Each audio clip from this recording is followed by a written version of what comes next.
Good evening everyone, I am Saksham Pandey, your physics teacher, and today we are going to start with our new topic, that is refraction of light. Reflection of light तो हम लोग का ख़त्म हो गया, रे diagram देख लिया, मिरर फार्मूला देख लिया. अब रिफ्लेक्शन और रिफ्रैक्शन में स्पेलिंग में तो बहुत ही कम डिफरेंस है, लेकिन कॉन्सेप्ट में बहुत बड़ा डिफरेंस है ना.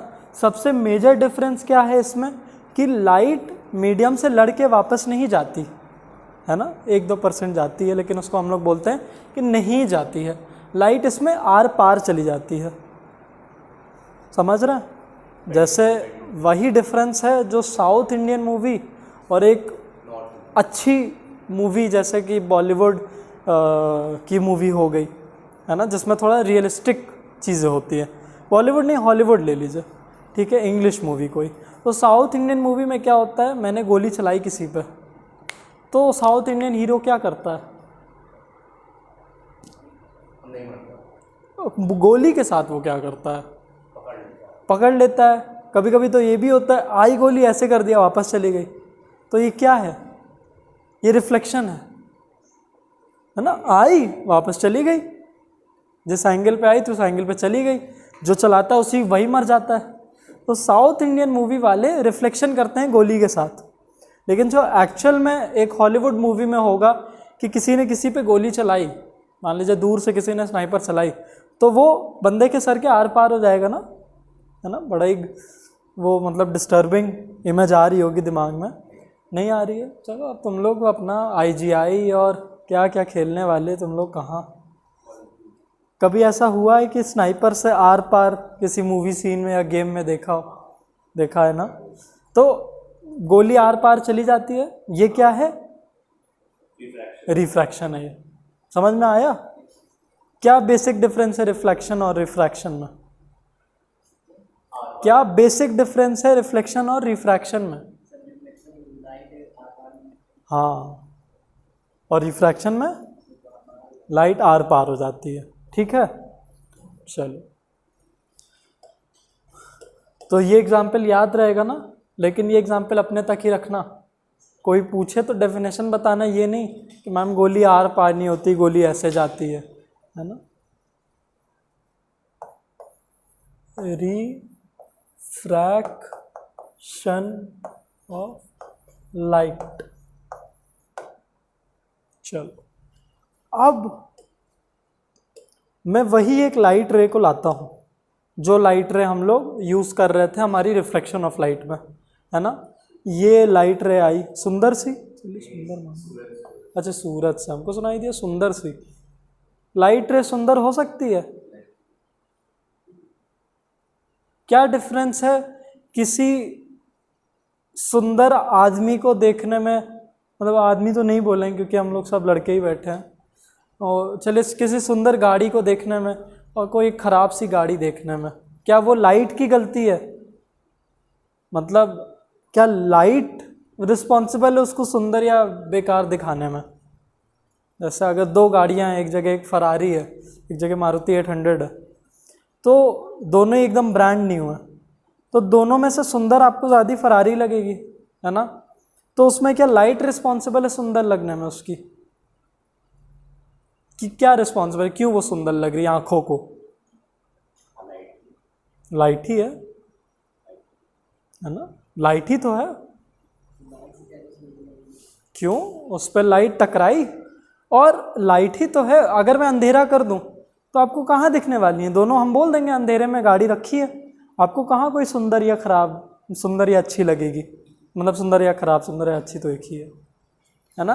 तो लाइट ही है जो किसी चीज़ को ऑप्टिकली अच्छा या बेकार दिखाता है. आप अंधेरा कर दो सब एक समान, है ना. स्कूल यूनिफॉर्म में सबका एक जैसा यूनिफॉर्म क्यों रखा जाता है, टू मेंटेन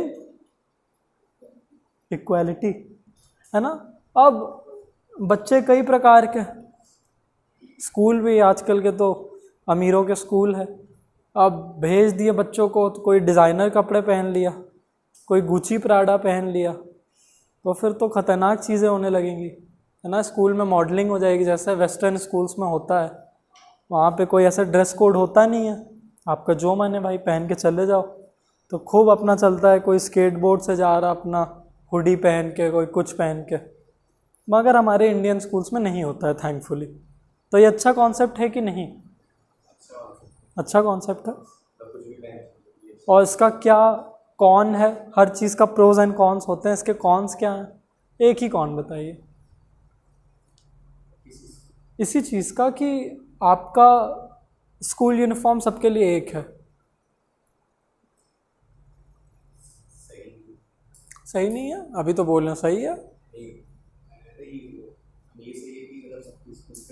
प्रोज तो ये है कि इक्वालिटी होती है। कोई एक कौन बताइए प्रैक्टिकली मेंटेन करना पड़ता है ना। एक ही कपड़ा ही है या दो कपड़े होंगे और उसको उसी दो कपड़े को प्रेस करो और सुबह सुबह उठ के फिर करो। सच नॉर्मल कपड़ा होता, सो के उठे जो मिला पहन लिया, ठीक है। लेकिन तो बहुत ही फ्यूटाइल हो गया। चलिए, किस कॉन्सेप्ट पे थे हम लोग? हाँ, सुंदर सी लाइट रे पे थे हम लोग। तो लाइट रे है, सुंदर या नॉट सुंदर वो हमारा कंसर्न नहीं है। और यहाँ पे अब हम लोग ले लेते हैं एक ग्लास, है ना। ये ग्लास है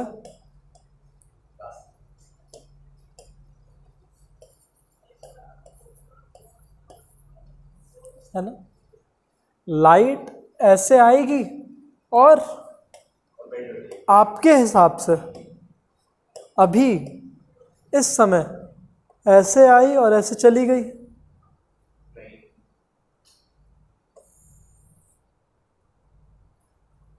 है ना। तो जब तक हम लोग ये कॉन्सेप्ट नहीं पढ़े हैं तब तक तो हमें यही लग रहा है कि यही हो रहा है ना आयुष। देखिए, आप नहीं पढ़े तो आपको लग रहा है यही हो रहा है, इन्होंने पढ़े हैं तो ये बोल रहे हैं कि नहीं ऐसा नहीं होता है। ये कुछ उल्टा सीधा बोल रहे हैं कि बेंड होती है लाइट। यार लाइट कैसे बेंड हो सकती है यार, ना अजीब सी बात करते हैं ये भी। चलिए, तो ऐसा आप क्यों बोल रहे कि लाइट बेंड हो जाएगी? ये मतलब लाइट ऐसे हो जाएगी फिर?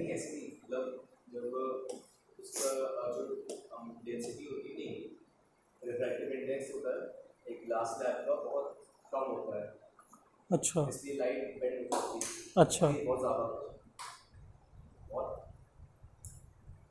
रिफ्रैक्टिव इंडेक्स इतना बड़ा नाम, क्या हो गया इनको आज?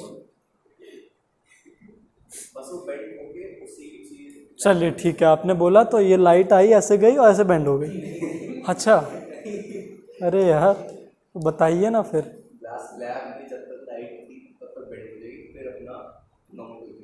मतलब ऐसे थी ऐसे हो जाएगी? ऐसे ऐसे जाएगी? चलिए ठीक, पता तो है, कुछ तो पता है। चलिए, तो जो ये बोल रहे हैं अब उसको समझने की कोशिश करते हैं। मैं तो नॉर्मली समझा रहा था यार कि लाइट आर पार चली गई, यही है, हम लोग की कन्फ्यूजन बढ़ा रहे हैं। तो भाई रिफ्रैक्शन ख़त्म हो जाता, लाइट आर पार चली गई, हम लोग अपना बढ़िया जाते हैं, इन्जॉय करते हैं। इन्होंने पता नहीं क्या बोल दिया, काम बढ़ा दिया, बोले साहब बेंड होती है, रिफ्रैक्टिव इंडेक्स बोल दिया, अब समझाना पड़ेगा। चलिए समझाएंगे भाई। देखिए, पहले तो मीडियम की बात करें। एक मीडियम क्या होता है? मतलब इसमें ही रहिएगा, हिंदी इंग्लिश मत चले जाइए। हाँ, वो मीडियम जिसमें अभी लाइट ट्रैवल करेगी। तो अभी करेंटली वो मीडियम है एयर। एयर में ही तो लाइट ट्रैवल कर रही है। तो मीडियम अभी, पर इन दोनों में एक कॉन्ट्रास्ट है। इन दोनों में ये पूरा क्या है? एयर है ना, यहाँ पे एयर में ट्रैवल कर रही, और ये ग्लास आ गया, तो ये मीडियम में डिफरेंस आया ना। अब दो तरह के मीडियम होते हैं, मतलब ये कंपैरेटिव डिग्री होगी। एक सिंगल मीडियम जब होगा तो उसमें ये दोनों नहीं होगा, वो बस एक मीडियम कहा जाएगा, ठीक है। लेकिन जब दो मीडियम में रिफ्रैक्शन होगा, रिफ्रैक्शन में दो मीडियम आने ही आने, तो क्या होगा? एक उनमें से रेयरर मीडियम हो जाएगा और एक डेंसर मीडियम हो जाएगा। अब हमें डेंस का मतलब तो पता ही है, आयुष बताएंगे डेंस का मतलब।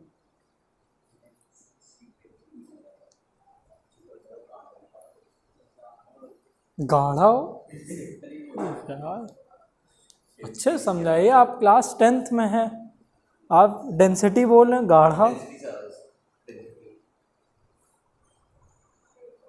जिसकी डेंसिटी ज़्यादा हो वो डेंस है। थोड़ा हमको ऐसे समझाइए कि हम समझ जाएं।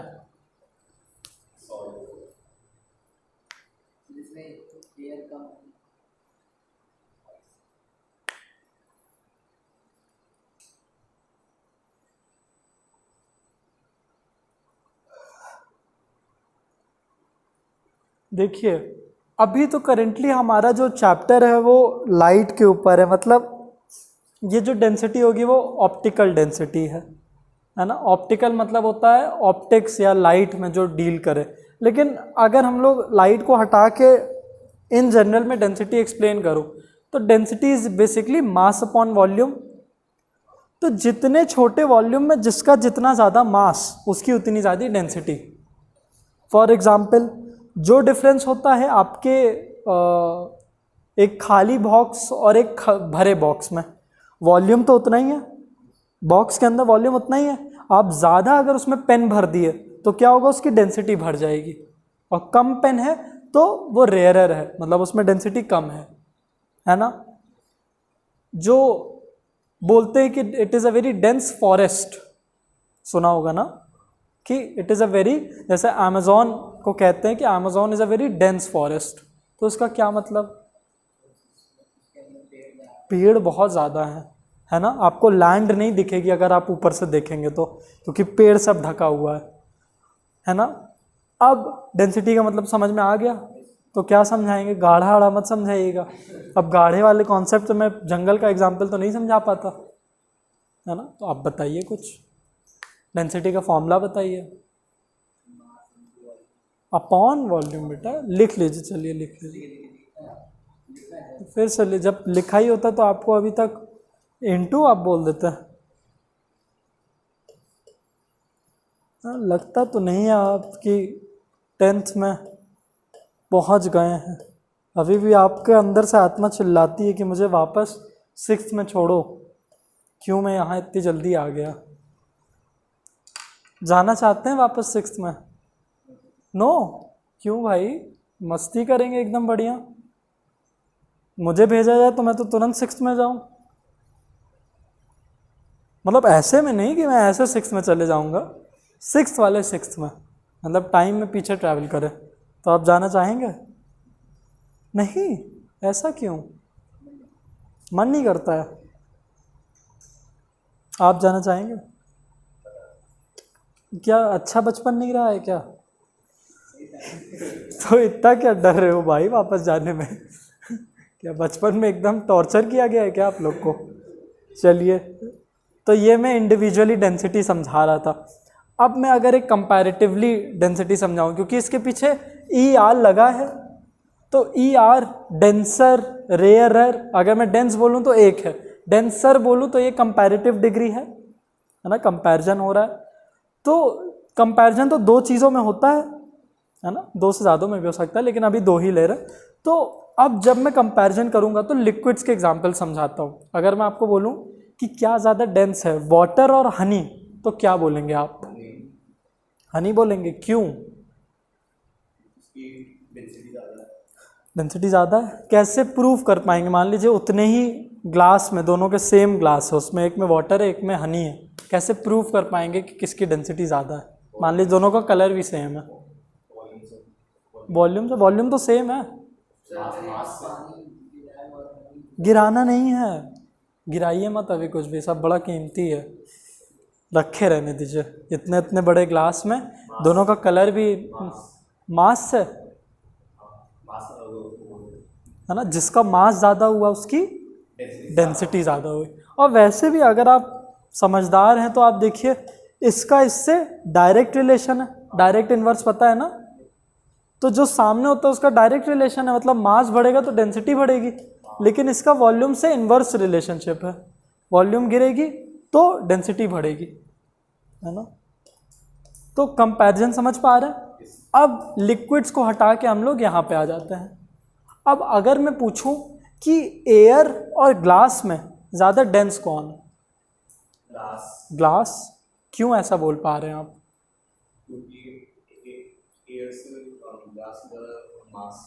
मास होता है, ठीक है।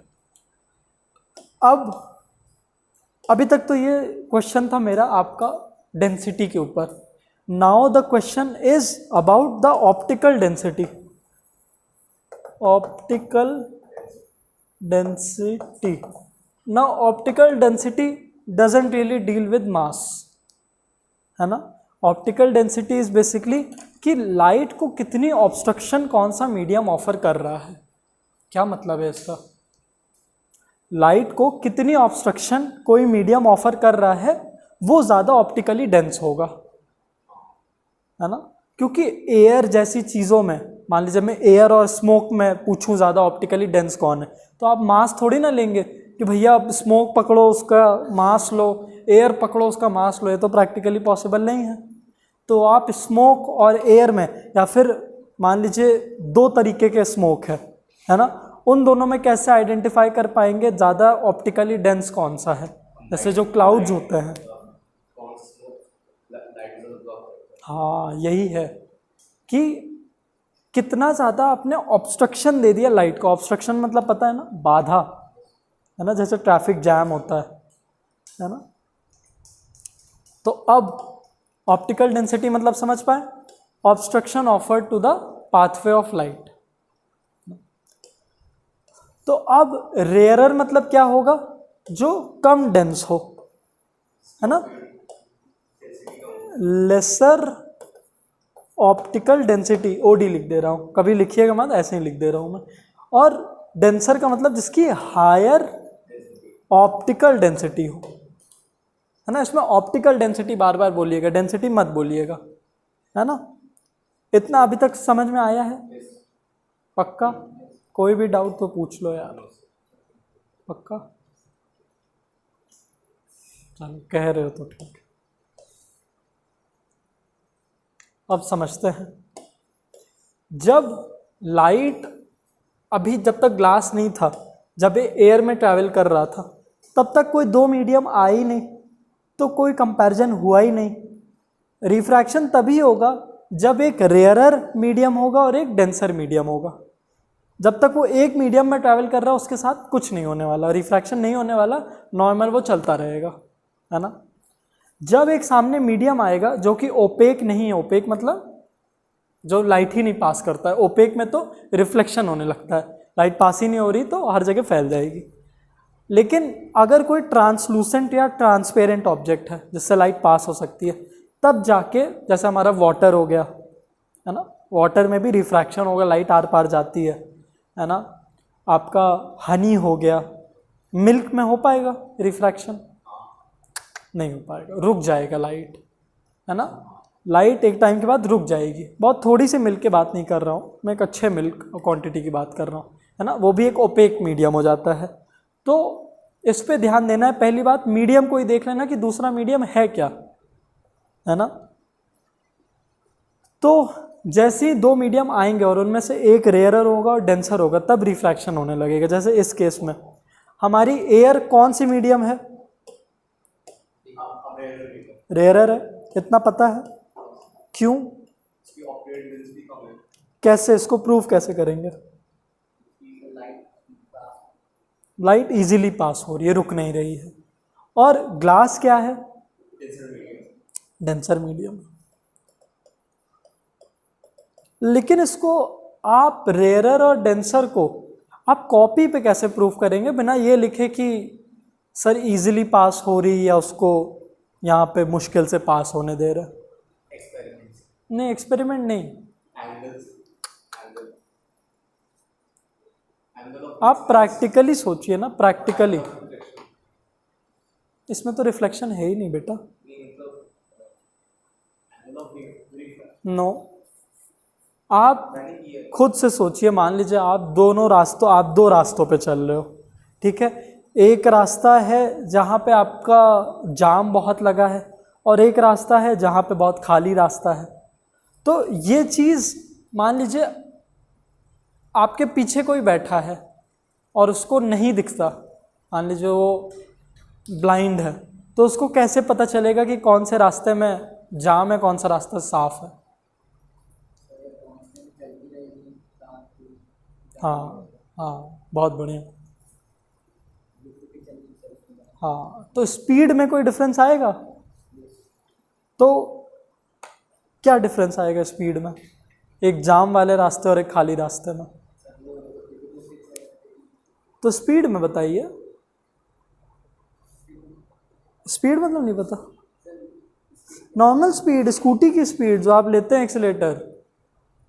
तो एक जाम वाले रास्ते और एक खाली रास्ते में आपके स्पीड में क्या डिफरेंस आएगा? स्पीड कम हो जाएगी। हाँ, जाम वाले रास्ते में आपकी स्पीड कम हो जाएगी ना, आप तो रुक रुक के चल रहे हैं या बहुत धीमे चल रहे हैं, और खाली रास्ते पे स्पीड तेज हो जाएगी। तो वही आपको यहाँ पे भी प्रूफ करना है। एयर में लाइट बहुत तेज चलेगी और किसी और मीडियम में लाइट की स्पीड कम हो जाएगी। कैसे? एयर में कितनी स्पीड ऑफ लाइट है? और ज़्यादा,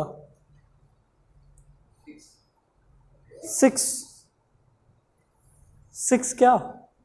लाख। आगे किलोमीटर पर सेकंड कभी नहीं जाता, या तो किलोमीटर पर आवर जाता है तो मीटर पर सेकंड जाता है। 6 लाख किलोमीटर पर सेकंड नहीं, और ज़्यादा, और ज़्यादा।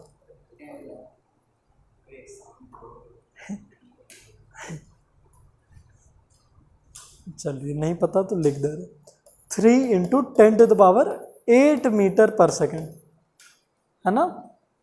ये वैसे कितना हो जाएगा अगर आप जोड़ के बोले लाख या उसमें करोर्स में?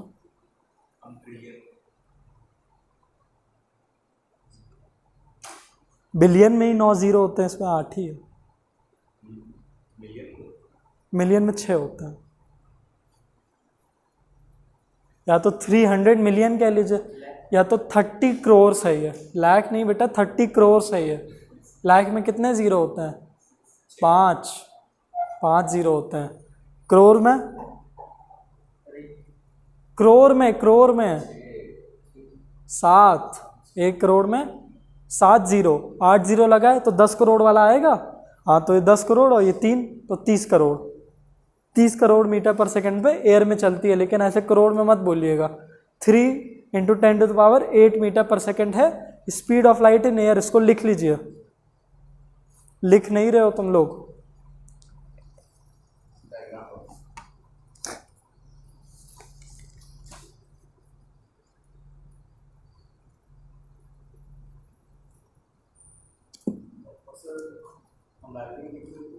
वैक्यूम और एयर दोनों में सेम ही बोलते हैं हम लोग। 3 × 10⁸ मीटर पर सेकंड। एयर मतलब हम लोग मान लेते हैं वो वैक्यूम ही है। ऐसे एयर में थोड़ी सी कम हो जाती है वैक्यूम से। चलें आगे चलें। और ग्लास में स्पीड क्या होती है? इसमें होती है 2 × 10⁸ मीटर पर सेकंड।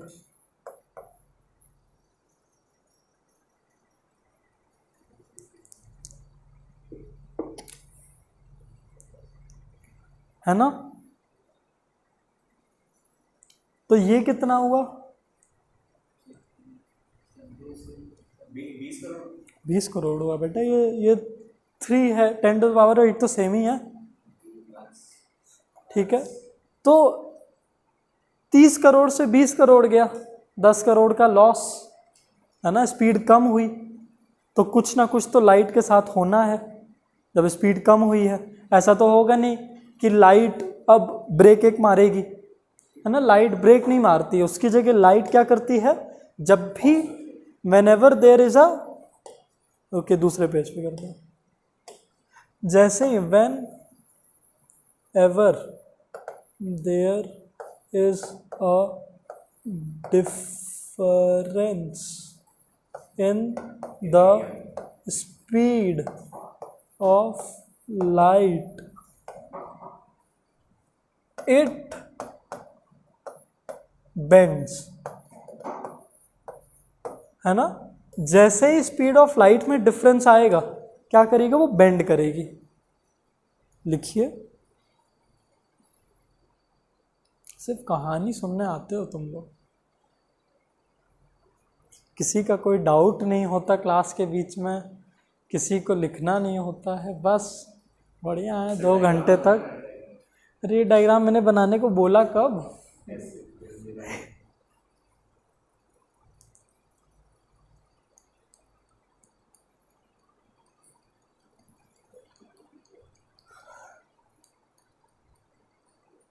चलिए आयुष, अब उसमें कलाबाजी छोड़िए, समझ में आ गया, हाँ इट बेंड्स। अब इसका मतलब समझाइए मुझे इस लाइन का।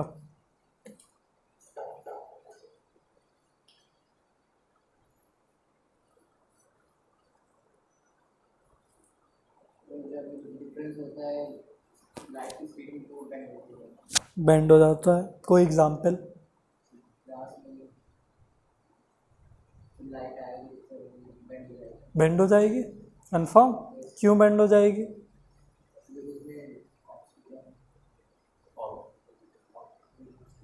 ऑप्टिकल डेंसिटी क्या ज़्यादा किसमें? ग्लास में। तो क्या होगा? लाइट बेंड हो जाएगी। क्यों? स्पीड में डिफरेंस आएगा ना, किसमें स्पीड ज़्यादा किसमें कम? कितनी? दोनों में कितनी है? ग्लास में 8 मीटर पर सेकेंड एयर में और ग्लास में 2 × 10⁸ मीटर, है ना, बहुत बढ़िया। अब एक चीज़ है, जब लाइट ट्रैवल करेगी, ये की पॉइंट है रिफ्रैक्शन का, जब लाइट ट्रैवल करेगी from a rarer medium to a denser medium, rarer to denser जा रही है, तो क्या करेगी? इट विल बेंड टू, बताएंगे अथर्व? टूवर्ड्स द नॉर्मल, है ना। ये सबसे मतलब सार है आपके रिफ्रैक्शन का। सार मतलब समझते हैं ना, समरी मान लीजिए। और जब लाइट ट्रैवल करेगी from denser to a rarer medium, तो लाइट क्या करेगी? It will bend away from the normal. लिखिए महाराज, मुंडी मत हिलाइए, आज हो क्या गया? आज कुछ तो दिमाग में चल रहा है आयुष के, लेकिन वो क्या है, काश पढ़ पाता। कुछ कांड डांड करके आए हो क्या आयुष? कुछ तो करके आए।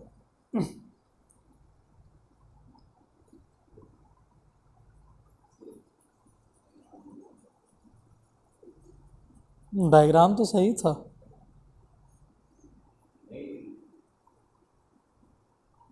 आपने कहा कि जब रेयर से डेंसर मीडियम जाती है तो उसमें एक रे आई जो नॉर्मल होती है, नॉर्मल से आई तो वो रेयर नॉर्मल की पास ही रहेगी, सीसी निकल जाएगी। ये डायग्राम सही था, चलिए भी बना के दिखाते हैं कैसे सही था। अब ये पेन आप वापस तो ले नहीं सकते, ये समझ में आया? ठीक है, अब इसको किसी और टर्म में आप समझाएंगे, मतलब ये जो मैंने लिखा है ये किसी और तरीके से मुझे समझाने की कोशिश करिए। मैंने डेंसर टू रेयरर की बात की है, आप लोग मुझे थोड़ा किसी और तरीके समझाने की कोशिश करिए, ऐसा होगा क्यों? लाइट पे एयर में होगी तो एयर की जो ऑप्टिकल डेंसिटी है वो कम होगी, इसलिए वो नॉर्मल से दूर रहेगी। और जब वो ग्लास स्लैब में जाएगी, ग्लास स्लैब में ऑप्टिकल डेंसिटी ज़्यादा है तो इसमें नॉर्मल के पास रहेगी। और रीज़न क्या है इसका?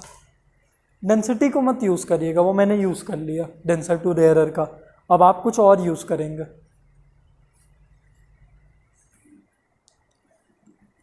या फिर मैं दूसरी तरीके से पूछूं तो ऐसा क्यों होता है ये आपको बताना।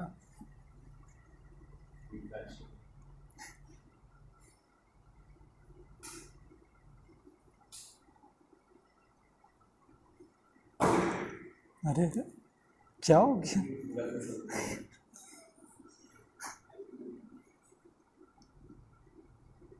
ये बढ़िया था।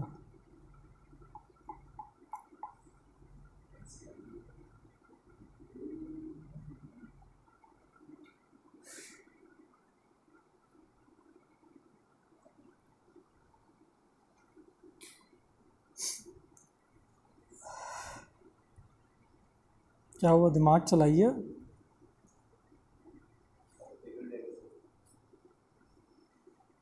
मैंने डेंसिटी यूज़ कर ली बेटा। है अभी मैं बोलूँगा, फिर बोलूँगा अरे सर।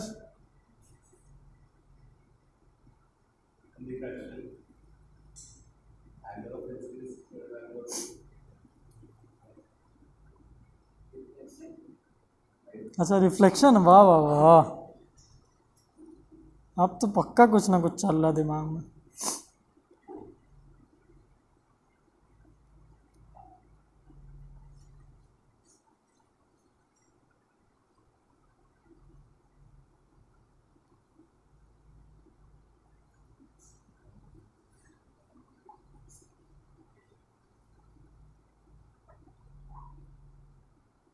नहीं गिव अप यार, तुम लोग क्या दिमाग चला रहे हो आज।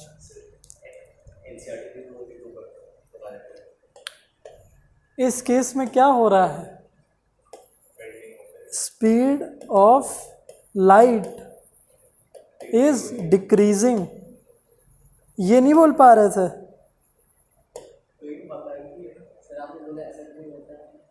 क्या,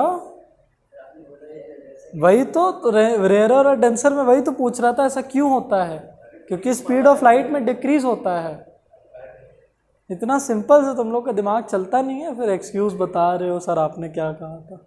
इसमें क्या होगा, होगा ऐसा, स्पीड ऑफ लाइट इंक्रीज होती है। आप सोचिए, स्पीड ऑफ लाइट इंक्रीज हो सकती है। हम लोग तो जब जैसे मान लीजिए एक भीड़ भाड़ वाले इलाके से खाली इलाके में गए, जो कि इस केस में होगा, डेंसर मतलब भीड़ भाड़ वाला इलाका, फिर खाली इलाके में गए, तो हम एक्सीलेटर लेंगे तभी तो बढ़ेगा। अगर हम एक्सीलेटर नहीं लेंगे तो गाड़ी हमारी कैसे बढ़ेगी आगे। लेकिन इनके पास कोई एक्सीलेटर नहीं है ना। हाँ हवा, क्या हवा लेके जा रही है लाइट को, हे भगवान। अब बताइए मैं क्या समझूं इसको।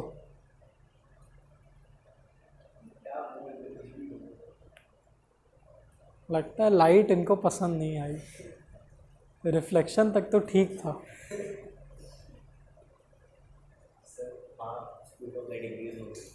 इंक्रीज होगी, ये 100% है। सोच के बताइए, मतलब ऐसा हो सकता है कि स्पीड ऑफ लाइट इंक्रीज हो जाए। अब लाइट के पास तो कोई एक्सीलेटर नहीं है ना कि वो बढ़ा ले, हम लोग तो होते हैं गाड़ी में, तभी तो बढ़ेगी। वो तो पता है, तभी तो वो डेंसर टू रेयरर जा ही रहा। इंक्रीज होगी 100% या नहीं हो सकती इंक्रीज, होगी आपके हिसाब से, होगी। हाँ good. Speed of light will increase, इसीलिए कॉन्फिडेंस भी बहुत ज़रूरी है। ये लिख लीजिए।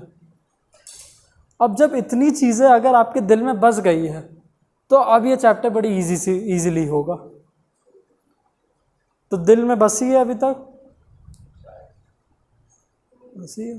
अरे आपका तो जब थोड़ी सी बस, जब पूरी बस जाती है तब नहीं समझ में आता है कुछ, अभी तो थोड़ी बसी है, पूरी पहले बसाइए और गाना गाइए, दिल में हो तुम जाओ तुम।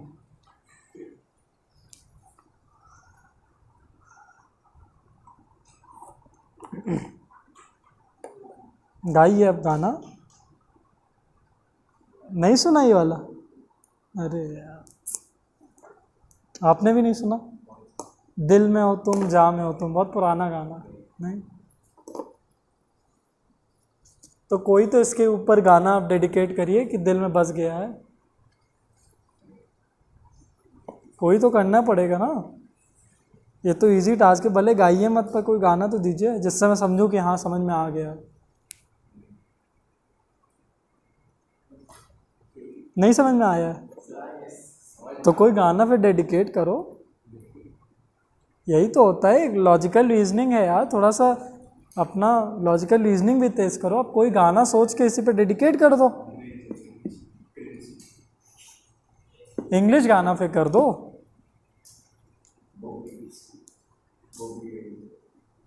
कुछ तो करना पड़ेगा, भले क्रिंज हो। आजकल क्रिंज का ही ज़माना है।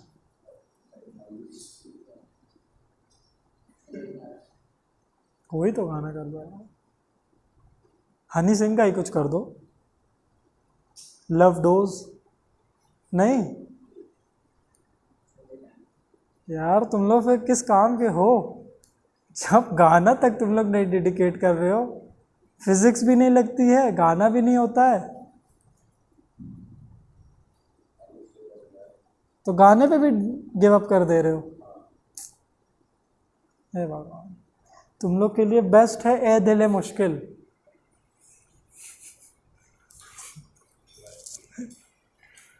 चलो अब इसी को डायग्राम में देखते हैं। अच्छा, डायग्राम अगले पेज पे। इस केस में अब इस चीज़ को हमें मिटाना पड़ेगा, या ये तो मिटरता नहीं है, अगले पेज ही पे जाना पड़ेगा।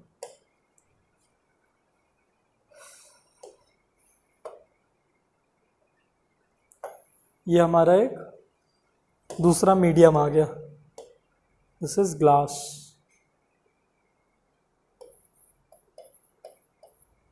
और बाहर तो एयर है ही।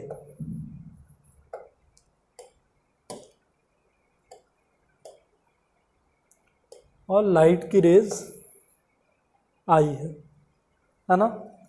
अब हमें क्या करना होता है, जैसे हम लोग रिफ्लेक्शन में कर रहे थे, मान लीजिए प्लेन मिरर है तो रिफ्लेक्शन में ऐसे चला जा रहा था ना, लेकिन वो करने से पहले हम लोग क्या करते थे, नॉर्मल ड्रॉ करते थे इसी के परपेंडिकुलर ऐसे। तो वही करना है हम लोग को, है ना। तो यहाँ पे भी हमें जैसे ही ये गिरे तो 90 डिग्री पे हमें एक नॉर्मल गिरा देना, ये नॉर्मल गिर गया, है ना। और अब बताइए कि ये रेयर मीडियम है, ये डेंसर मीडियम है, तो लाइट के साथ क्या होगा, किधर विल बेंड, किधर नॉर्मल, क्या नॉर्मल की तरफ, टुवर्ड्स द नॉर्मल। तो क्या करूं मैं, कैसे बना दूं, सीधी लाइन, ऐसी। तो बताइए फिर आयुष, नॉर्मल के पास फिर ऐसे सीधी लाइन। देखिए इसको अगर यहाँ पे ग्लास ना होता तो ये ऐसे निकल गई होती, लेकिन यहाँ पे क्योंकि ग्लास है तो ये थोड़ी सी बेंड करेगी टुवर्ड्स द नॉर्मल, मतलब इसको ऐसे जाना थोड़ा टुवर्ड्स द नॉर्मल, इधर चली जाएगी, तो ये थोड़ा सा ऐसे चिपक गई इससे टुवर्ड्स द नॉर्मल, हाँ ऐसे नॉर्मल की तरफ बेंड हो गई। ये क्लियर हुआ। तो ये एक रिफ्रैक्शन हुआ। ये कौन सा केस था, डेंसर का। अब ये वापस ग्लास से एयर में निकल रहा है, हाँ कि नहीं। तो लाइट क्या करेगी, अब अगर हमारे पास ये मीडियम ना होता तो ये ऐसे निकल गया होता, ऐसे ही सीधे चलता जाता, लेकिन ये तो रिफ्रैक्शन हो रहा, तो हम लोग सबसे पहला काम क्या करेंगे, नॉर्मल ड्रॉ करेंगे। अरे ये क्या होने लगा, नॉर्मल ड्रॉ किया, अब ऐसे जाना था, लेकिन अब अवे फ्रॉम द नॉर्मल चली जाएगी, चिपकेगी नहीं, नॉर्मल से दूर चली जाएगी, तो ऐसे चली जाएगी।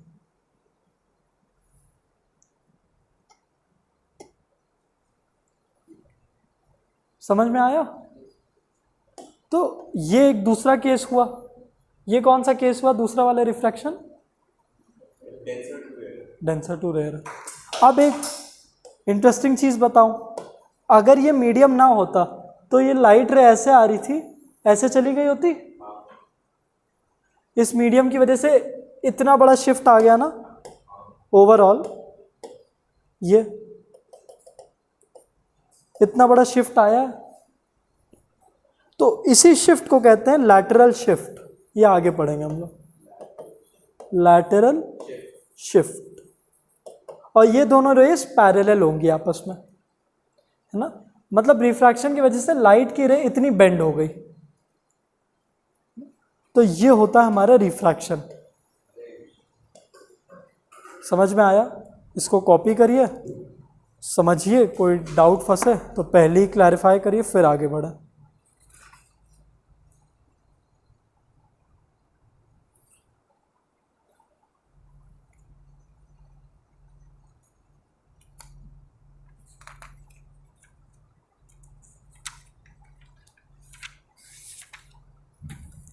चलो, दोनों लोग को एक एक डाउट तो अब तक पूछना ही चाहिए, क्योंकि समझ में तभी आता है जब क्वेश्चन उठता है।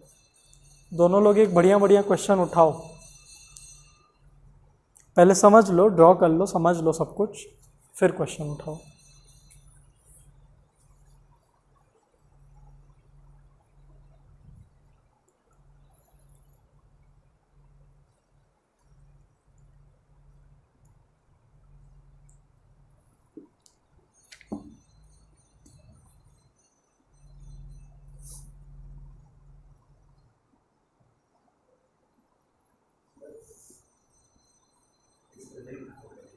एक्सपेरिमेंट? हाँ, अभी कराते हैं ना।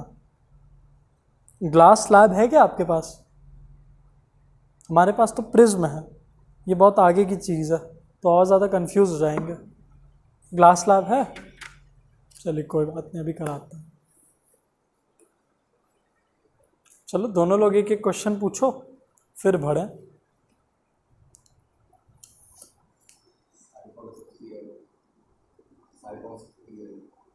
हाँ, क्लियर है? नहीं नहीं, डाउट तो आना ही चाहिए।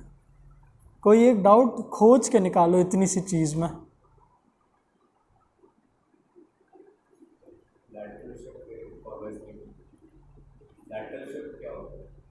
आप समझाएंगे?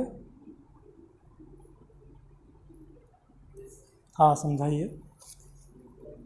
नहीं नहीं, तेज़ी से तेज़ी से, पता चला गलत समझा दिए तो। मुझे समझाइए।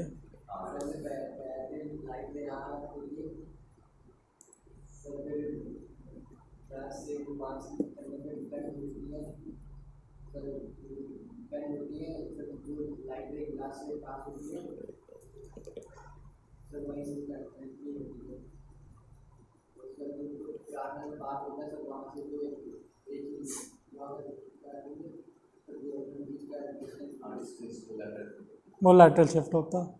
और एक क्या कंडीशन होती है दोनों रेस के बीच? पैरेलल होती हैं। क्लियर हो गया? चलिए, अब आप एक डाउट पूछिए।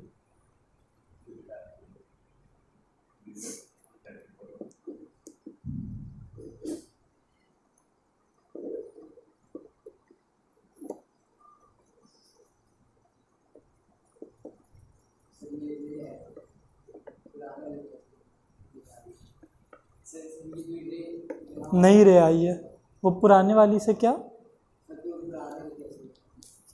पुराने वाली क्या?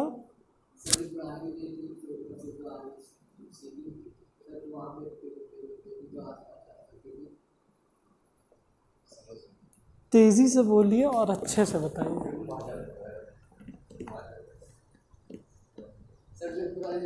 हाँ, वाइट वाली, वाइट और येलो बोल लीजिए, जो वाइट वाली रहे। येलो वाली तो नई वाली रे है, वाइट वाली पुरानी रे है। मतलब ये ओरिजिनल रे है या एक्चुअल रे है? हाँ, आप बताइए।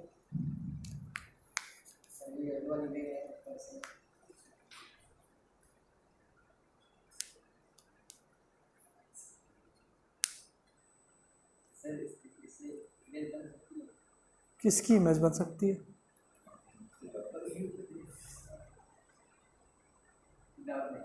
नहीं नहीं, एक डाउट है, अच्छा डाउट पूछ रहे हैं। मतलब मैं उतना समझ गया कि वाइट वाली रे और इनके बीच क्या आप बोल रहे हैं। लास्ट बार समझा दीजिए, समझ जाऊंगा क्वेश्चन।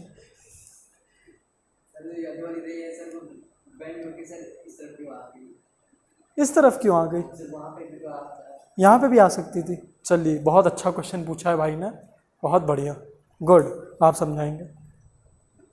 समझा पाएंगे? चलिए समझाइए, हमको हमको समझाइए। क्वेश्चन इनका समझ गए आप? क्या है क्वेश्चन?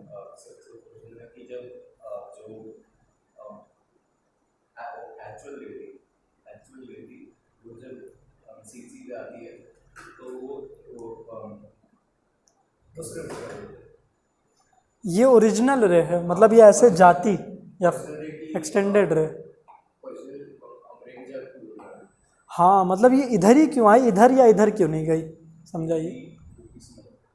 जब जब जब डेंसर से रेयर रीजन में आती है तब वो नॉर्मल की दूर हो जाती है, ठीक है, इसलिए समझ में आया। नॉर्मल से दूर हो जाती है। सेटिस्फाइड नहीं है ना इनके आंसर से, नहीं सेटिस्फाइड है। डेंसर से रेयर रीजन में आती है तो ऑप्टिकल डेंसिटी कम हो जाती है, स्पीड ऑफ लाइट बढ़ जाती है, इसलिए 3 नजर आ रही है। सोचिए अगर ये आपके टीचर होते हैं, उन्हें 3 बार बता दिया अब तुम पढ़ो साइंस। देखिए जो शिफ्ट है वो इस साइड भी हो सकता है और इस साइड भी हो सकता है ना। अगर मैं एक डेंसर मीडियम से ही अपनी रे निकालूं तो उल्टे साइड होने लगेगा, है ना।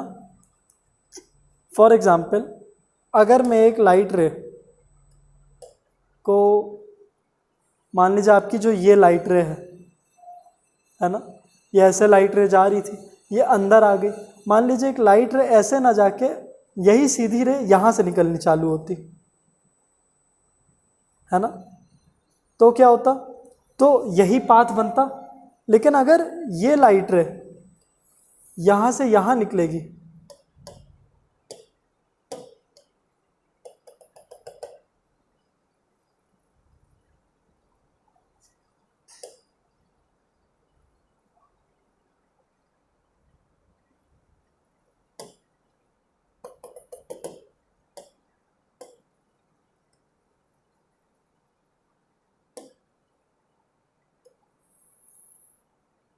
अवे फ्रॉम द नॉर्मल चली गई, निकलना चाहिए था सीधे, अवे फ्रॉम द नॉर्मल चली गई। तो अब देखिए अब ये इधर साइड पे बेंड की है, इसमें ये इधर साइड बेंड की थी, इसमें इधर साइड बेंड की है। तो किस तरफ बेंड कर रही है वो हमारे कंसर्न नहीं है, इतना है कि हाँ दोनों में कोई शिफ्ट तो आना ही आना है ना। ठीक है, तो क्वेश्चन बड़ा अच्छा था। अभी वैसे आप सेटिस्फाइड नहीं होंगे मेरे भी आंसर से, लेकिन आगे जब हम लोग प्रिज्म समझेंगे तो उसमें एक है ही पूरा कॉन्सेप्ट है लैटरल शिफ्ट का, है ना। हम लोग लैटरल शिफ्ट का फॉर्मूला भी निकालते हैं और देखते भी कि कितना लैटरल शिफ्ट होने वाला है, तब मे भी आप सेटिस्फाई होंगे, है ना। क्वेश्चन बड़ा अच्छा पूछ लिया आपने। खैर अभी इतना तो क्लियर ही होगा।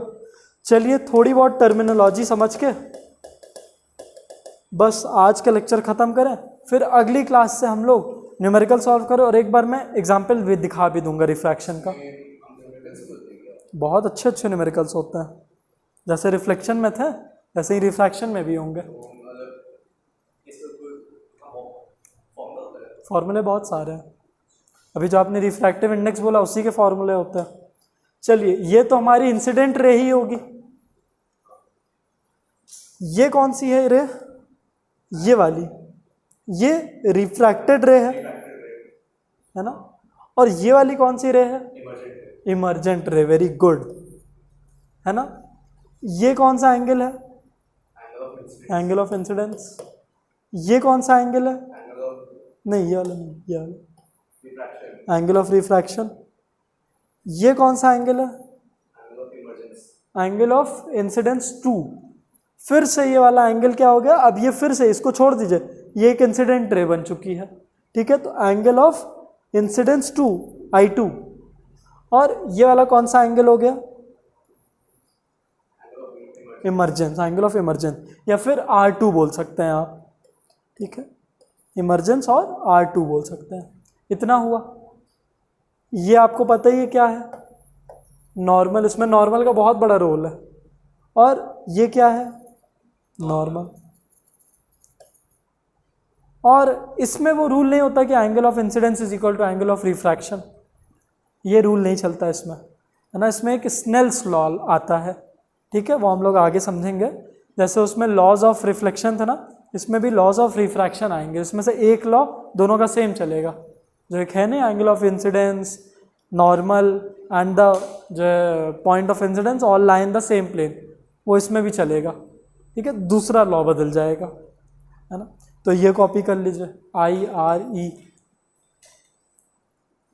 अगली क्लास में जब मैं बोलूं तो तुरंत समझ में आ जाना चाहिए कि रिफ्रैक्शन क्या बोल रहा हूं।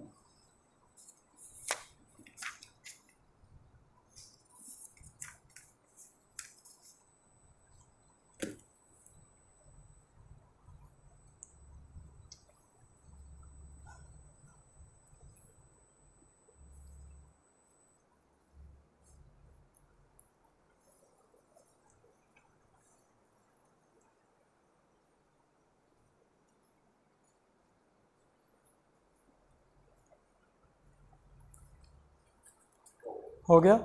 अब एक लाइव क्वेश्चन दूंगा जो कि आपका जो आंसर होगा वो मैं न्यूमेरिकली नहीं, मतलब बोर्ड पे नहीं, रियल में सॉल्व करूंगा, लेकिन आपको कॉपी पे ही सॉल्व करना है। क्या हुआ, चल रही है ना रिकॉर्डिंग? बंद तो नहीं हो गई? एक बार चेक कर लीजिए, क्योंकि बैटरी कम थी ना इसमें, चार्जिंग पे लगा है। चल रही, कितना मिनट हो गया? 1 घंटा हो गया। ये आया, ये क्या है? प्रिज्म है, लेकिन आप इसको बस एक मीडियम मानिए, ठीक है। अभी प्रिज्म का कोई वो मत लाइए, बस ये एक मीडियम है, ग्लास प्रिज्म है, तो ये हमारा कौन सा मीडियम हो गया? ग्लास। और बाहर कौन सा मीडियम है दोनों तरफ? एयर, हाँ, रेयर या एयर। अब मैं आपको बस इतना दूंगा कि एक रे आई है इस पे ऐसे, और आपको बताना है कि वो अल्टीमेटली कैसे निकलेगी। तो आप लोग बना के दिखाइए, फिर मैं लाइव दिखाऊंगा। रेनबो नहीं, रेनबो नहीं, वो अलग है, वो स्पेक्ट्रम एक अलग चीज होती है।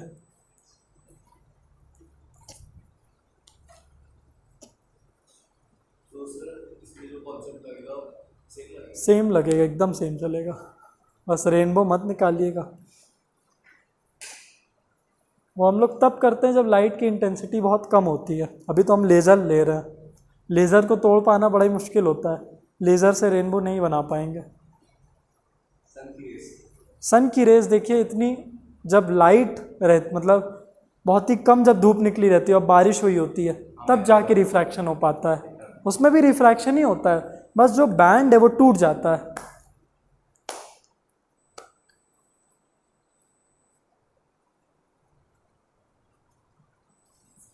इसको कर लीजिएगा सही से, अभी मैं समझूंगा, आज कुछ समझ में आया।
बना किसी का?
हो गया, दिखाइए।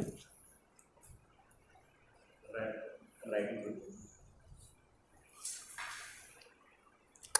गलत। चलिए आयुष ही दिखाएंगे, आयुष ही दिखाएंगे, आयुष ही हो गया। आयुष ने तो खूब डायग्राम काटे हैं, उसको कितना मिटा रहे हैं दिखेगा तो एक काटे। पहले मेरा छापा फिर उसे काट ये क्या दो दो रे हो गई? कौन सी वाली रे है असल में? एक नीचे जा रही है, ऊपर जा रही है आपकी, नीचे वाली। गलत। क्या यार, ये गिरा है कैप। कैप नहीं दूंगा, फिर अटैचमेंट अटैचमेंट छोड़। क्या हाफ ग्रिप गिर गई क्या? क्या एंगल फोर ग्रिप गिर गई? देखो इसमें क्या होगा, आपका जो नॉर्मल होता है वो हमेशा प्लेन के 90 डिग्री पे बनता है ना? तो इसका नॉर्मल ऐसे बनेगा, कहा कि इससे 90 डिग्री बनाए ये। आप लोग कैसे नॉर्मल बनाए हो? आप लोग कुछ ऐसे नॉर्मल बना दियो, ये 90 डिग्री थोड़ी ना है, तो कोई और डिग्री बनाएगा। नॉर्मल ऑलवेज लाए परपेंडिकुलर। समझ में आई ये बात? पहली गलती तो ये जिसकी वजह से आंसर नहीं आया। तो नॉर्मल आपका ऐसे गिरेगा, ये होगा नॉर्मल। ठीक है, अब क्या होने वाला है अब बता दो। वो नॉर्मल के पास है। Towards the normal. देखो हमेशा ऐसे बना लो, जैसे ही कंफ्यूज होना सोच लिया करो कि अगर ये ना होता तो ये ऐसे निकल गई होती, ऐसे निकल गई होता अगर ये ना होता। तो अब इसको टुवर्ड्स द नॉर्मल जाना है, ऐसे निकली होती। अब क्योंकि ये रेयर टू डेंसर है तो टुवर्ड्स द नॉर्मल शिफ्ट करेगी, तो अब ये ऐसे चली जाएगी, ये टुवर्ड्स द नॉर्मल मुड़ गई, ऐसे टुवर्ड्स द नॉर्मल गिर गई। सीधी या टेढ़ी हमें मतलब नहीं है, टुवर्ड्स द नॉर्मल बेंड कर गई। अब क्या होने वाला है अब बता दो। अब रेयर मीडियम पे जाएगी तो अवे फ्रॉम। हाँ तो अब बना लो, अब बना लोगे, बना लो भैया, अब बना लो। वहाँ भी सेम केस, परपेंडिकुलर पे गिराना नॉर्मल 90 डिग्री पे, और बस अवे फ्रॉम द नॉर्मल खींच लो।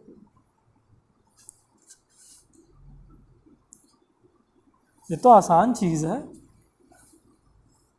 बेचारा अपनी अटैचमेंट ही ढूंढ रहा है, रिकॉइल नहीं संभाल रहा ना। पबजी खेलते थे आप लोग? दोनों लोग नहीं खेल रहे हो? पहले एक बार अच्छा एक ही बार खेला? क्या एक बार, क्या एक साल? एक बार कौन खेलता है? एक दो महीना और एक साल। और आयुष आप खूब खेले हैं पूरा लॉकडाउन? अभी खेलते हैं? अच्छा ये तो लॉकडाउन का गेम था, ये तो लॉकडाउन का गेम था। अब तो ये गेम उतना नहीं चलता, कि चलता है? तब सीख रहे थे तो हम लोग लॉकडाउन में खेलते थे पूरा पूरा दिन। कोई ऐसा दिन नहीं था कि हम लोग का 11-12 घंटे की मैसेज ना आए। अब तो मेरे ख्याल से 2-4 घंटे बाद नहीं खेलने देते ना।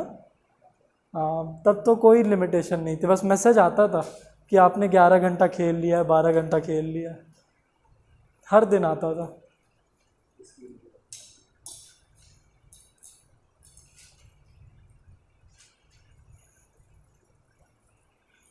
अच्छा 2 स्केल, वाह।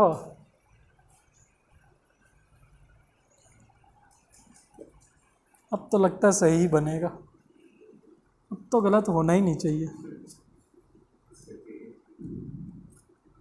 एक्सपेक्टेशन वर्सेस रियलिटी ना हो जाए।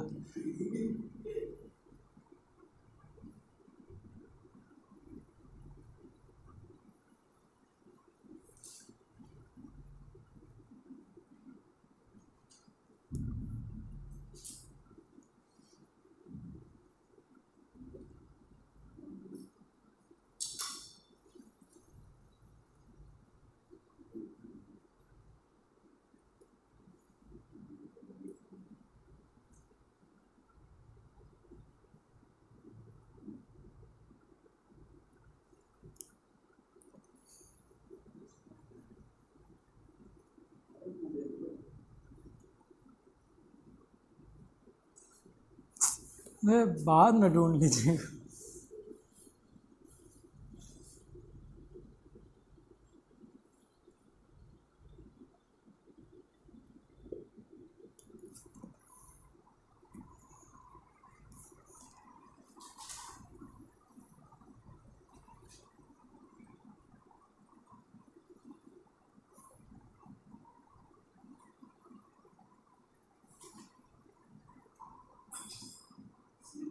सर नॉर्मल कहाँ भी हम नहीं कैसे डिसाइड करेंगे? वो तो आपको बस ऐसे ही ड्रॉ कर देना, अवे फ्रॉम द नॉर्मल या टुवर्ड्स। अवे टुवर्ड्स ही देख के हम लोग समझ जाते हैं, कितना कितना टुवर्ड या अवे नहीं देखते।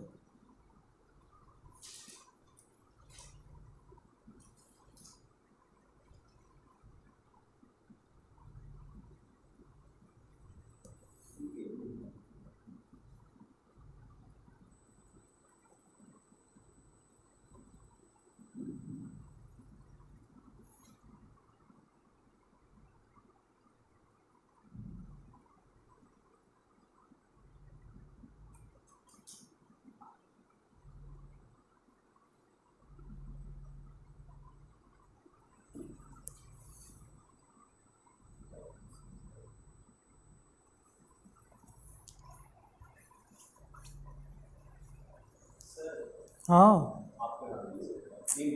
क्या दिखाओ तो, अच्छा दिखाओ तो, इतना अजीब क्या बन रहा। अच्छा नहीं, दोनों लोग का गलत। देखो अब नॉर्मल किधर से गिरेगा, इस साइड से। नॉर्मल गिरा है ना, इससे 90 डिग्री बना रहा है ये, बस यही देखना होता है हम लोग को। अब अगर ये ग्लास ना होता तो लाइट रे ऐसे निकल गई होती, लेकिन लाइट रे है तो अवे फ्रॉम द नॉर्मल, इससे दूर भागेगा।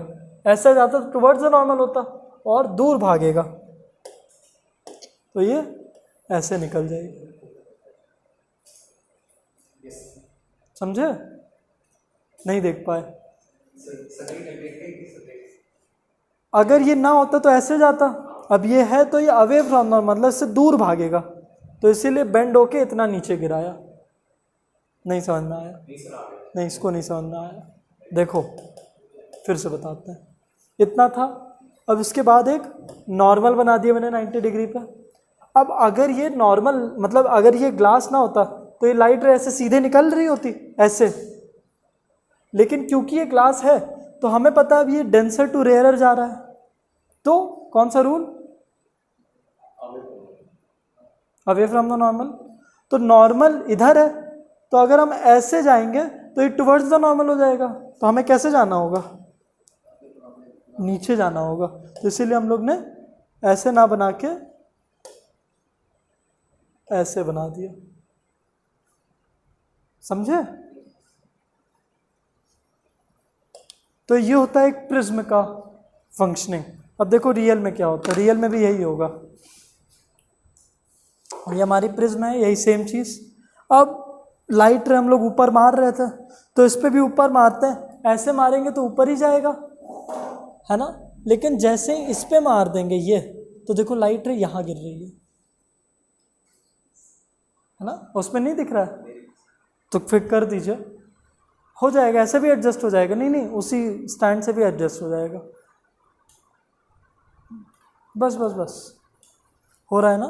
तो लाइट रे ऐसे जा रही थी, जैसे ही हमने इस पर तो कांटेक्ट लाया, देखिए नीचे गिर गई। यही चीज़ तो हुई ना, ऐसे जानी थी, ऐसे गिर गई नीचे, और यही हमारा ग्राउंड है। तो देखिए ये हमारा ग्राउंड है, सीधे जानी चाहिए थी, और ये गिर के यहाँ गिर रही। तो इसके अंदर क्या हो, पहले ऐसे से सीधे हुई, फिर सीधे से नीचे गिर गई, है ना। यही है हमारा रिफ्रैक्शन। समझ में आया? चलिए, तो इसी के साथ हम लोग आज का लेक्चर भी ख़त्म करते हैं। अगले क्लास में और एक्सपेरिमेंट करेंगे। चलिए, थैंक यू। बंद कर दीजिए।